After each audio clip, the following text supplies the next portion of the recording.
እንደምናላችሁ የእግዚአብሔር ቤተሰቦች ከዛሬ ጀምረን የሮሜን መጽሐፍ አብረን እናጠናለን። በመጀመሪያ ግን ሁላችሁንም ከእግዚአብሔር ከአባታችን ከጌታም ከኢየሱስ ክርስቶስ ጸጋና ሰላም ለእናንተ ይሁን ብዬ ጥናታችንን ለመጀመር እሞክራለሁ።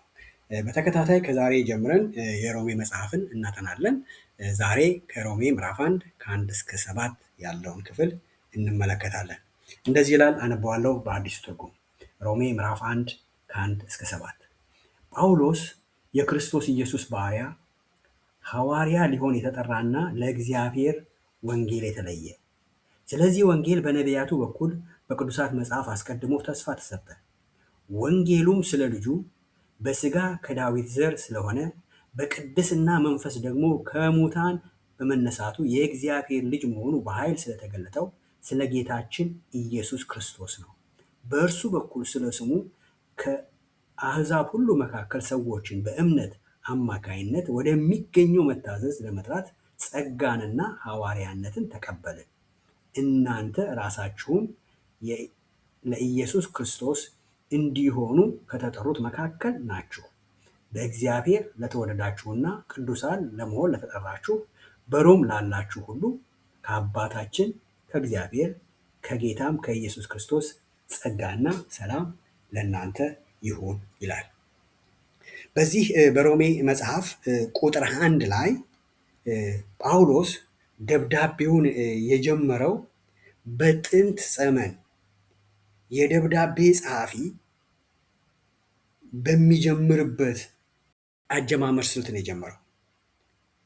ብዙውን ጊዜ የጸሐፊዎች እንዴት አድርገው ነው በጥንት ዘመን የሚጽፉት? የራሳቸውን ስም መጀመሪያ ያስቀድማሉ። ጳውሎስም ያንን ተግባር ሲያደርግ ነው የምናየው እና በዛ ምን እንማራለን?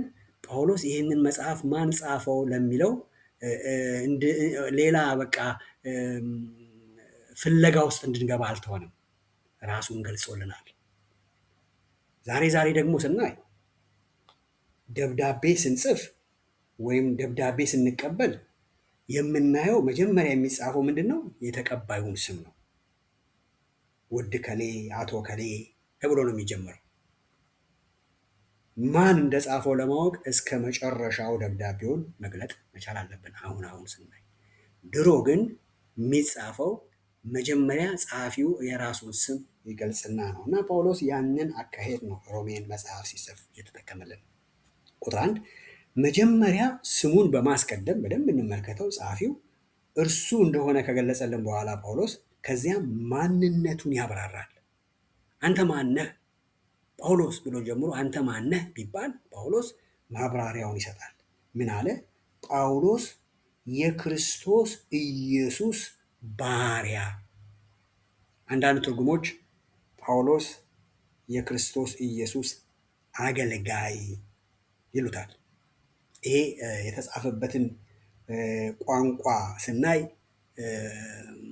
ትንሽ ያቀለዋል። ይሄኛው አባባል ጳውሎስ የጌታ የኢየሱስ ክርስቶስ ባሪያ ነው የሚለው የተጻፈበት ቃል። ጳውሎስ ይህንን መልእክት ሲጽፍ የተጠቀመበት ቃል ዱሎስ የሚለውን የግሪክ ቃል ነው የተጠቀመው እና ዱሎስ ማለት ደግሞ አገልጋይ ሳይሆን ዱሎስ ማለት ደግሞ ባሪያ ማለት ነው። ምን ማለት ነው? ዱሎስ ማለት ባሪያ ማለት እንደፈለገ መምጣትና መሄድ የሚችል የተቀጠረ አገልጋይ ማለት አይደለም።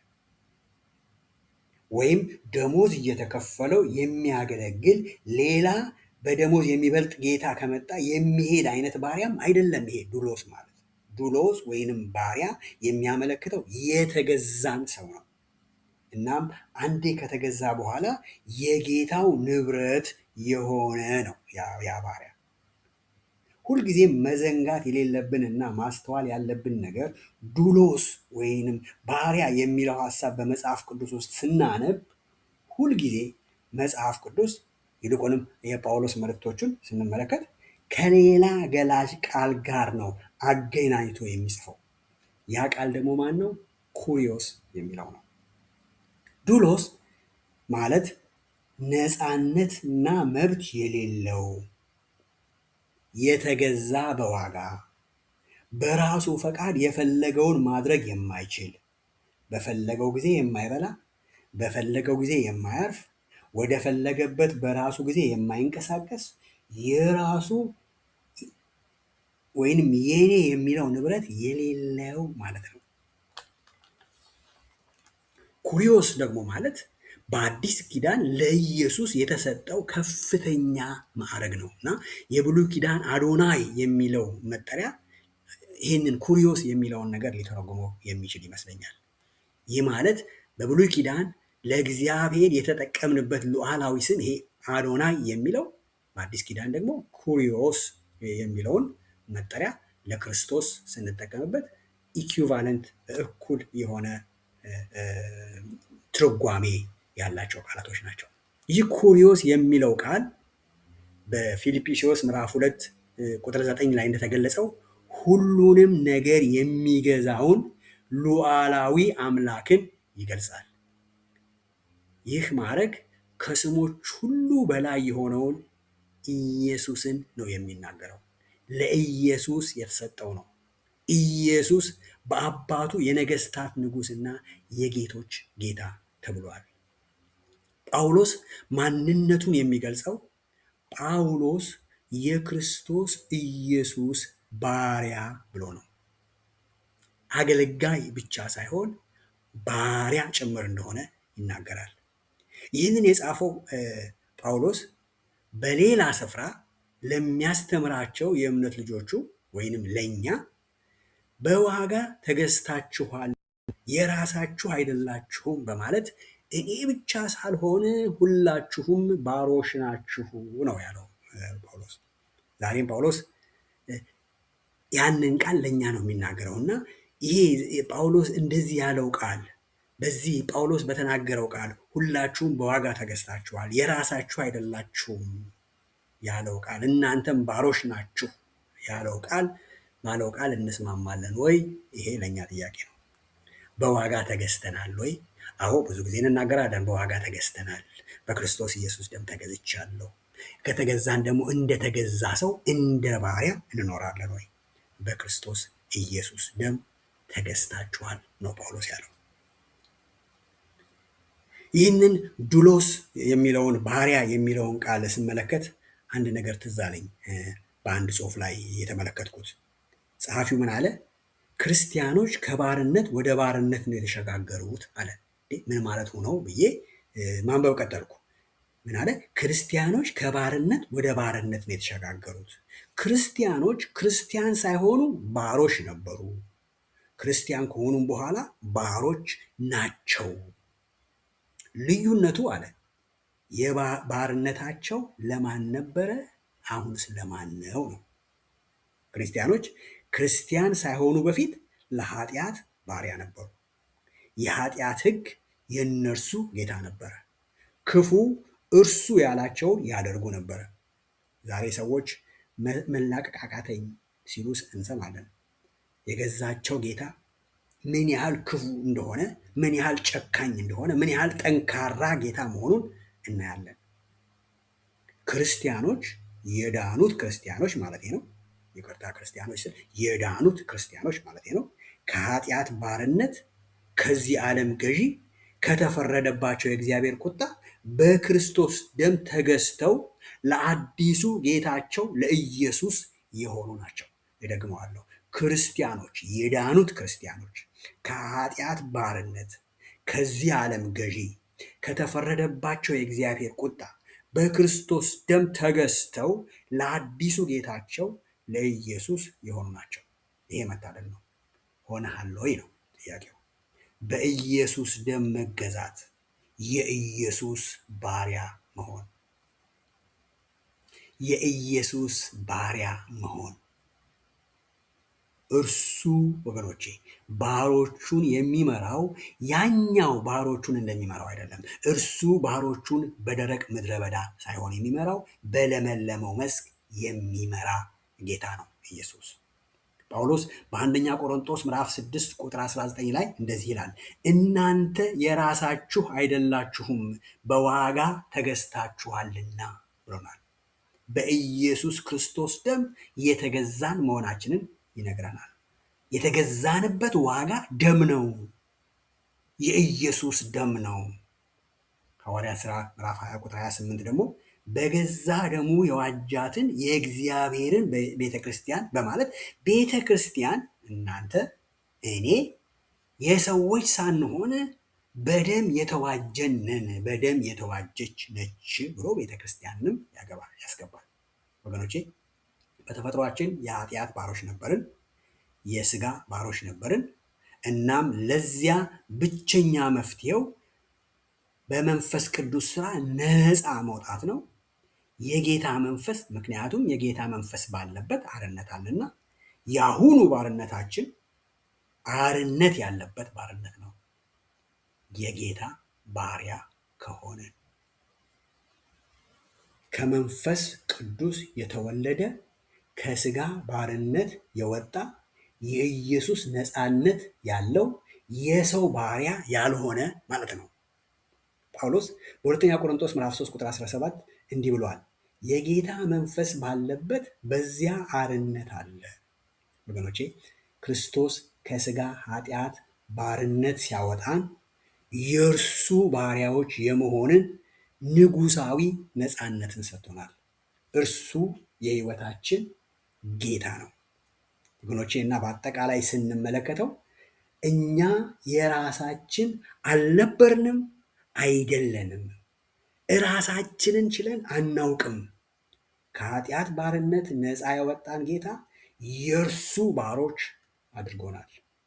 የእርሱ ነኝ ነው ጳውሎስ እያለ ያለው። ጳውሎስ የኢየሱስ ክርስቶስ ባሪያ ነኝ። ምን አለ ጳውሎስ? ከህግ እስራት አውጥቶኛል፣ ከፈሪሳውነቴ ህይወት አውጥቶኛል፣ ነፍስ ከመግደልና ከማስገደል አውጥቶኛል።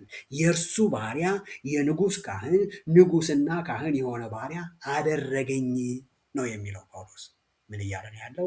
እናንተንም ከዚህ አውጥቷችኋል፣ ከእስራታችሁ አውጥታችኋል፣ ከፈሪሳውያነታችሁ አውጥታችኋል፣ ሰው ከመግደልና ከማስገደላችሁ አውጥቷችኋል፣ ሌላም ነገር ከዛ ሁሉ አውጥቷችሁ የንጉስ ካህን፣ ንጉስና ካህን የሆነ ባሪያ አድርጓችኋል ነው የሚለው።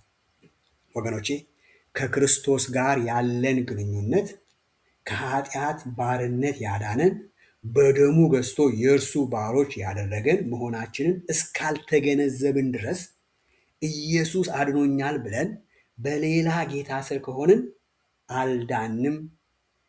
እደግመዋለሁ። ከክርስቶስ ጋር ያለንን ግንኙነት ከኃጢአት ባርነት ያዳነን በደሙ ገዝቶ የእርሱ ባሮች ያደረገን መሆናችንን እስካልተገነዘብን ድረስ ኢየሱስ አድኖኛል ብለን በሌላ ጌታ ስር ከሆንን አልዳንም። ይህንን እንድንረዳ እፈልጋለሁ። ምክንያቱም አንዳንድ ሰዎች ምን ይላሉ? ምንም አይደለም፣ ክርስቶስን እንደ አዳኝነቱ ልትቀበሉ ትችላላችሁ፣ ምንም አይደለም፣ ክርስቲያን ልትሆን ትችላለህ፣ ምንም አይደለም፣ ስጋዊ ክርስቲያን የማይታዘዝ ሰው ልትሆን ትችላለህ፣ ምንም አይደለም፣ በህይወታችሁ ባህሪያችሁ እውነተኛ ለውጥ ላይከሰት ይችላል ቶሎ። ኢየሱስን ደግሞ እንደ አዳኝ አያችሁ ባመናችሁበት እምነት ጸድቃችኋል። በእርግጥ ደግሞ እንደ ጌታ ልትቀበሉት ይገባል፣ ግን ለመዳን እንደ ጌታ መቀበል አስፈላጊ አይደለም የሚሉ መጽሐፍ ቅዱስን የሚያዛቡና ኃጢአትን የሚያበረታቱ ያልዳኑ ብዙ ሰዎችን የውሸት የመዳን ዋስትና የሚሰጡ ሰዎች ቤተክርስቲያኖች አይጠፉምና እንጠንቀቅ ነው ወገኖቼ። በመጽሐፍ ቅዱስ ስጋዊ ክርስቲያን የሚባል የለም። ምናልባት ጳውሎስ የጠቀሰው ጋር ልትሄዱ ትችላላችሁ። ስጋውያን ናችሁ ነው ያለው እንጂ ስጋዊ ክርስቲያን ናችሁ አላለም። ስጋዊ ክርስቲያን ነኝ ለሚሉ ስጋዊ ክርስቲያን የለም። በሌላ አባባል የቀረውን ህይወቴን እንደፈለግኩ ልኖር፣ ጌታ ኢየሱስ ሆይ አድነኝ የሚባልም ክርስትና የለም። የፈለግኩትን አደርጋለሁ የለም። ለአንድ ጌታ ከተገዛህ አንተ የፈለግከውን ሳይሆን እርሱ የፈለገውን ነው የምታደርገው ነው ነገሩ። ለዚህ ይመስለኛል በዚህ መጽሐፍ በመጀመሪያው ላይ ጳውሎስ ግልጽ ያደረገው እንዲህ በማለት ጳውሎስ የኢየሱስ ክርስቶስ ባሪያ፣ ከዛ ምን አለ? ሐዋርያ ለመሆን የተጠራ ይህ ቃል ስለ ራሱና ስለ ተልእኮ ጉልህ ማረጋገጫ ነው ወገኖቼ። ሐዋርያ ለመሆን የተጠራ ሁላችንም እንደምናስታውሰው በሐዋርያት ሥራ የመጀመሪያው ክፍል ሐዋርያት ይሁዳ ትቶት በሄደው አገልግሎት ሌላ ለመተካት ሲሉ የሐዋርያነት መስፈርቶችን እንዳስቀመጡ እናነባለን። ከነዚያም የሐዋርያነት መምረጫ መስፈርቶች የመጀመሪያው ኢየሱስ በምድር በነበረበት ጊዜ የእርሱ ደቀ መዝሙር መሆን ነበረ። ሁለተኛው ደግሞ የትንሣኤው የአይን ምስክር መሆን እና ሶስተኛው በኢየሱስ በቀጥታ የተጠራና በኢየሱስ ስልጣን ስር መሾም ወይንም በክርስቶስ በራሱ ሐዋርያት እንዲሆን መሾም። እነዚህ ነበሩ ሶስቱ። በሐዋርያት ሥራ ምዕራፍ 1 ከ21 እስከ 23 ያለውን አነበዋለሁ። ሌላውን እናንተ አነቡት። እስከ 22 ያለውን አነበዋለሁ። ስለዚህ ከዮሐንስ ጥምቀት ጀምሮ ከእኛ ዘንድ እስካረገበት ቀን ድረስ ጌታ ኢየሱስ በእኛ መካከል በገባበትና በወጣበት ዘመን ሁሉ ከእኛ ጋር አብረው ከነበሩ ሰዎች ከነዚህ አንዱ ከእኛ ጋር የትንሣኤው ምስክር ይሆን ዘንድ ይገባል ብለው ነው ሁለቱን ያመጧቸው። እዚህ ላይ አንድ ነገር ልል እፈልጋለሁ። ደቀ መዝሙር ማለትና ሐዋርያ ማለት በጣም የተለያየ መሆኑን ላነሳ እወዳለሁ። ሐዋርያት ደቀ መዝሙር ናቸው። ነገር ግን ደቀ መዝሙር ሁሉ ሐዋርያ አይደለም። ደቀ መዝሙር ከመምህሩ የተማረ፣ ሐዋርያ የተማረው ደቀ መዝሙር በተለየ ስልጣን የሚሾምበት አገልግሎት ነው። ኢየሱስ አንድ ጊዜ 70 ደቀ መዛሙርቱን ለአገልግሎት ልኮ ነበር። ሉቃስ 10 ከ1 እስከ 20 መመልከት ይቻላል። በቁጥር ከ12 ሐዋርያት ደቀ መዝሙር የሚበልጡ ነበሩ። እነዚህ 70ዎቹ ከ12ቱ ሐዋርያት ወይም ደቀ መዛሙርት የሚበልጡ ነበሩ። እነዚህ ሁሉ ደቀ መዛሙርት ግን ሐዋርያት አልተባሉ አልነበሩምም። ብዙውን ጊዜ ደቀ መዝሙር የሚለውን ቃልና ሐዋርያ የሚለውን ቃል በተለዋዋጭነት ስንጠቀም ስለምሰማ ነው እንደዚህ ያልኩት። 12ቱ ደቀ መዛሙርትና 12ቱ ሐዋርያት ተመሳሳይ ትርጉም እንዳላቸው ሁሉ ማለት ነው። 12ቱ ሐዋርያት ደቀ መዝሙር ነበሩ። ኢየሱስ መረጣቸው፣ የተለየ ስልጣን ሰጣቸው። ግን አስታውሱ፣ መጀመሪያ ሲልክ 70ዎቹን ነበር የላከው። ደቀ መዝሙር ተማሪ ነው። ኢየሱስ ረቢ ነበረ፣ አስተማሪ ነበረ። እናም ከእርሱ ስር የሚማሩ ብዙ ተማሪዎች ነበሩት። ነገር ግን ከዚያ ቡድን ውስጥ ወደ ሐዋርያነት ደረጃ ከፍ እንዲሉ 12ቱን ብቻ መርጧል። እና ሐዋርያት መሆን ማለት ለጌታው ለመናገር መሾም ማለት ነው። ልክ የአንድ ሀገር አምባሳደር የአገሩን ፕሬዚዳንት ወክሎ ፕሬዚዳንቱ በሌለበት እንደሚናገረው ሁሉ ሐዋርያም መሆን ማለት ንጉሱ ኢየሱስን ወክሎ የሚናገር ማለት ነው። ወክሎ የሚናገር ደግሞ የወካዩ ስልጣን በእርሱ ላይ አለ። የሐዋርያት መልእክት የላከውን የንጉሱን የስልጣን ማህተም ይዟል ወገኖቼ። ምክንያቱም የግሪኩ አፖስቶሎስ ሐዋርያ የሚለው ቃል ቀጥተኛ ትርጉሙ የተላከ ማለት ስለሆነ ኢየሱስ ለሐዋርያቱ የተናገረውን ታስታውሳላችሁ። የሚቀበሏችሁ እኔን ይቀበሉኛል። በማቴዎስ 10:40 አነበዋለሁ። እንደዚህ ይላል፣ እናንተን የሚቀበል እኔን ይቀበላል፣ እኔን የሚቀበል ደግሞ የላከኝን ይቀበላል ይላል ማቴዎስ ምዕራፍ 10። ሉቃስ 10ንም መመልከት ይቻላል፣ ምዕራፍ 10 ቁጥር 16 ጀምሮ። በጠቅላላው ስንመለከት ኢየሱስ ለ12ቱ ደቀ መዛሙርት የተናገረው ንግግር ነው የምናየው። ለ12ቱ ደቀ መዛሙርት በኋላ ሐዋርያ ለተባሉት። በአጠቃላይ ሐዋርያት ሁሉ የኢየሱስን ስልጣን ተሸክመዋል። ሐዋርያ መሆን ማለት የኢየሱስን ስልጣን መሸከም፣ ኢየሱስን መወከል ማለት ነው። ለዚህም ነው የአዲስ ኪዳን ቤተክርስቲያን በሐዋርያት መሰረት ላይ የተገነባቸው። ምን ልል ነው እዚህ ጋር? አሁን ታዲያ ሐዋርያት ነን ብለው የሚነሱትስ የክርስቶስን ስልጣን ተቀብለዋል ወይ? መጽሐፍ ቅዱስ አይለንም። መጽሐፍ ቅዱስ አይደግፈንም። እሱ ቤተክርስቲያን የሰጠቻቸው ወይንም ራሳቸው ቁንጥል አድርገው የወሰዱት ስም ሊሆን ይችላል። መጽሐፍ ቅዱስ ግን ሌላ ቦታ ላይ አይነግረንም። ሐዋርያትም ሲመርጡ ያንዛ ሁሉ የተሰበሰበውን ሕዝብ በሙሉ በሉ ከሌ በሄደበት ቦታ እናንተ ሁሉ ሐዋርያት ናችሁ አላሉ። ይህንን የሚያሟላውን ብለው ነው ያስቀምጡት። ወደዛ ላይ ደግሞ ወደ ጥናታችን ይሄዳለሁ። ከላይ በተጠቀሱት የሐዋርያት መመዘኛዎች ቅድም ባነበኩት ማለት ነው ጳውሎስ በሁለቱ በመመሪያዎቹ አላለፈም። ጳውሎስ ኢየሱስ በምድር ላይ በነበረበት ጊዜ የኢየሱስ ደቀ መዝሙር አልነበረም። ጳውሎስ የክርስቶስ ትንሣኤ የዓይን ምስክር አልነበረም። ለዚህም ነው በጥንቷ ቤተ ክርስቲያን ውስጥ የጳውሎስን ሐዋርያዊ ስልጣን በቁም ነገር የሚቃወሙ አንዳንድ ሰዎች ነበሩ።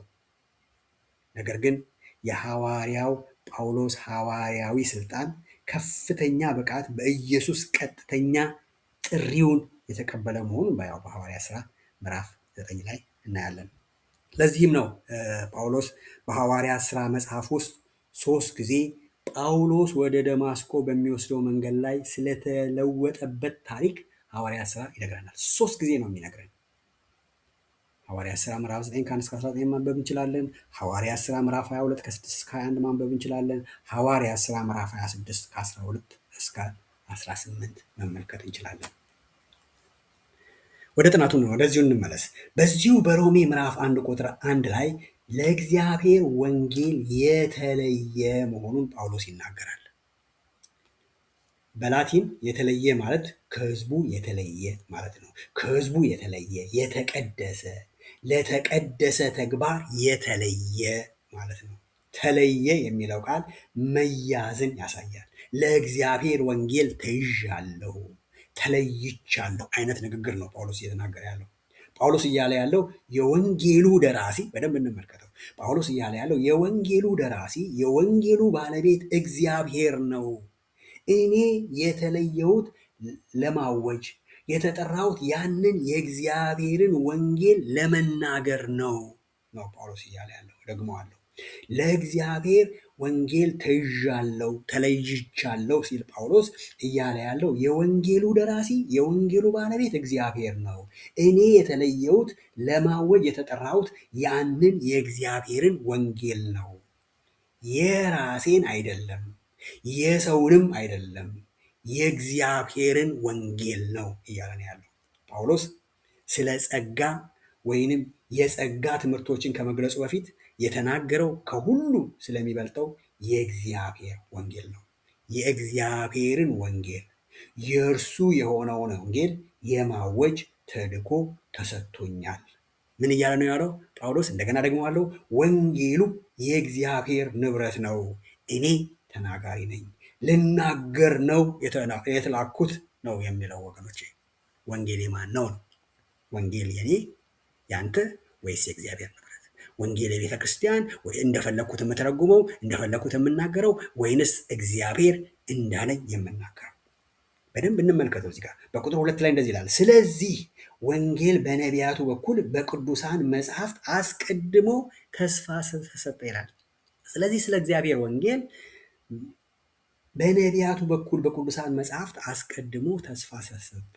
በዚህ ቁጥር ላይ ከመናገሬ በፊት በአብዛኛው ጊዜ በብሉይና በአዲስ ኪዳን መካከል ስለምንፈጥረው ልዩነት ጥቂት ልል እፈልጋለሁ።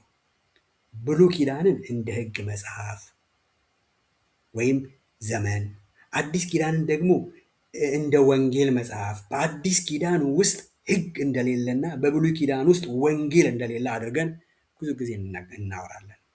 ጳውሎስ እያለ ያለው በዚህ በሮሜ ምዕራፍ 1 ቁጥር 2 ላይ የተለየሁለት ወንጌል፣ ይህ ወንጌል ከዚህ በፊት የተስፋ ቃል የተገባለት ወንጌል ነው። ይኸውም የተስፋ ቃል በመጀመሪያ የተገባው በእርግማን ጊዜ ነበረ። በውድቀቱ ምክንያት እግዚአብሔር አዳምና ሔዋንን እንዲሁም እባቡን ሲረግም የሴቲቱ ዘር የእባቡን ራስ እንደሚቀጠቅጥና የእባቡ ዘር የሰውየውን ተረገዝ እንደሚቀጠቅጥ ተናግሯል። በዘፍጥረት ምዕራፍ 3 ቁጥር 14-19 የወንጌል የመጀመሪያ አዋጅ እዛ ጋር ተነግሯል እያለን ነው ጳውሎስ ያለው። ብሉይ ኪዳንን ከገማልያል እግር ስር ተቀምጦ የተማረ ጳውሎስ ይህንን ያውቃል።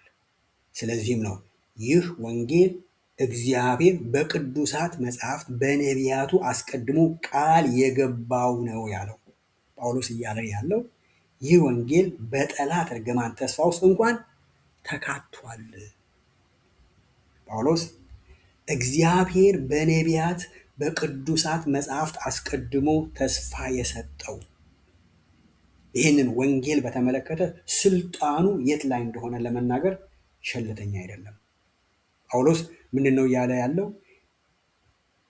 እዚህ ጋር የሚናገረን የሚሟገተን እኔ የማውጀው ወንጌል አዲስ አይደለም። ይህ በቅዱሳን መጽሐፍት ውስጥ ይገኛል። ይህ በነቢያት በሙሴ፣ በኤርሚያስ፣ በኢሳይያስ፣ በመዝሙራት ሁሉ የተነገረ ወንጌል ነው። ለዛ ነው የተለየሁት። ታስተውሉ እንደሆነ ጌታችን ከትንሣኤ በኋላ ተስፋ ቆርተው ወደ ኤማውስ የሄዱ ለነበሩት ደቀ መዛሙርቱ በትንሣኤው እንዳይገረሙ የብሉይ ኪዳን ጽሑፍ በመግለጽ ስለ እርሱ የተባለውን ገለጠላቸው። በዚያን ጊዜ ቃሉን እያብራራላቸው እንኳን ማንነቱን ከነርሱ ተሰውሮ ነበረ። ከዚያም አብረው እንጀራ ለመቁረስ ተቀመጡ።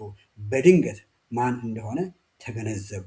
እንጀራው ቆርሶ ሲሰጣቸው የኢየሱስን ማንነት አወቁ ይለናል መጽሐፍ ሉቃስ 24-27 አነበዋለሁ። እንደዚህ ይላል፣ ከሙሴና ከነቢያት ሁሉ ጀምሮ ስለ እርሱ በመጽሐፉ የተጻፈውን ተረጎመላቸው።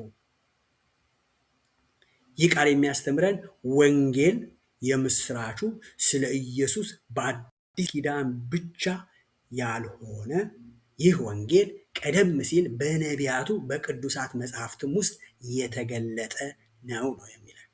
ሮሜ ምዕራፍ 1:3 ላይ አነበዋለሁ። እንደዚህ ይላል፣ ወንጌሉም ስለ ልጁ በስጋ ከዳዊት ዘር ስለሆነ በቅድስና መንፈስ ከሙታን በመነሳቱ የእግዚአብሔር ልጅ መሆኑ በኃይል ስለተገለጠው ስለ ጌታችን ኢየሱስ ክርስቶስ ነው ይላል።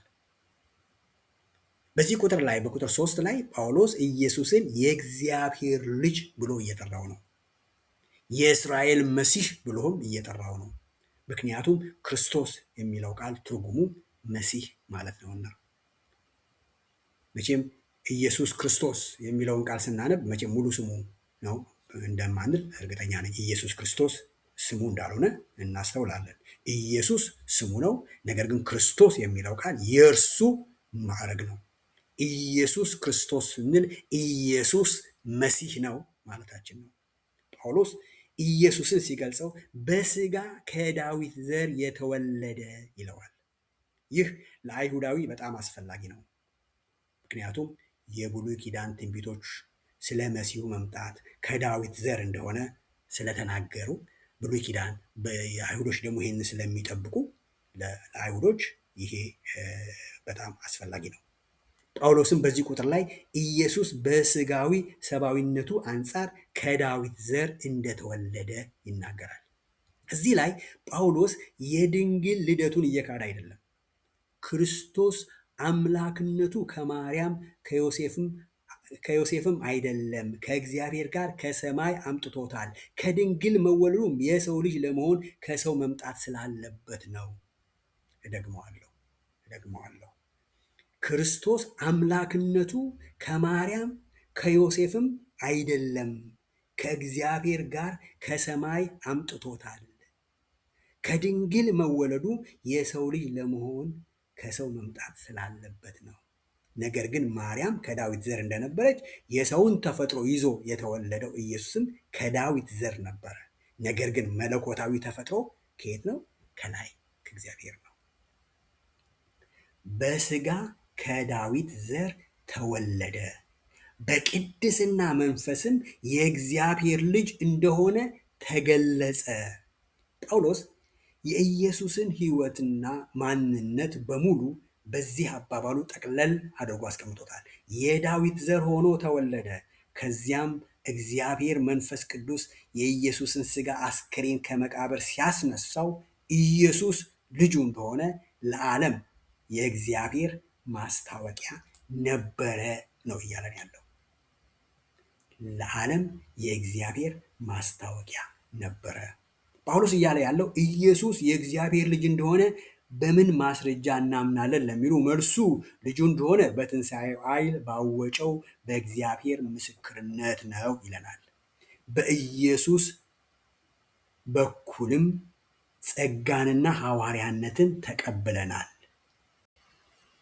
ጸጋንና ሐዋርያነትን የተቀበልንበት ምክንያት ዓላማው ስለ ስሙ በአሕዛብ ሁሉ መካከል ለእምነት ለመታዘዝ ነው ይለናል። ቁጥር 5 በእርሱ በኩል ስለ ስሙ ከአሕዛብ ሁሉ መካከል ሰዎችን በእምነት አማካይነት ወደሚገኘው መታዘዝ ለመድራት ጸጋንና ሐዋርያነትን ተቀበልን። ጳውሎስ እያለ ያለው እኔ ብቻ አይደለሁም የተጠራሁት፣ ነገር ግን የቤተ ክርስቲያን አካል ከሆንክ አንተም በመንፈስ ቅዱስ ኃይል ተለይተሃል። እናም ቁጥር 7 ላይ እንደሚናገረው ለእግዚአብሔር የተወደዱ ቅዱሳን ለመሆን ተጠርተሃል ነው የሚለው። ቁጥር 7 አነበዋለሁ። በእግዚአብሔር ለተወደዳችሁ ቅዱሳን ለመሆን ለተጠራችሁ በሮም ላላችሁ ይላል። እና ምን እያልኩ ነው? ለመሆኑ እናውቃለን ይሄ የኛ ጥሪ እንደሆነ። ምናልባት የቅድስና ሕይወት ትምህርት አልተማርኩም፣ ቅዱስ አይደለሁም ትሉ ይሆናል።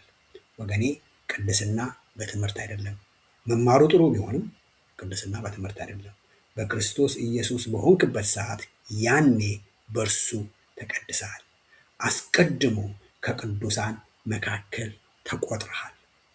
ወገኖቼ በአዲስ ኪዳን ቅዱስ ማለት በመንፈስ ቅዱስ የተለየ በክርስቶስ ወደ ራሱ የተጠራ ማለት ነው።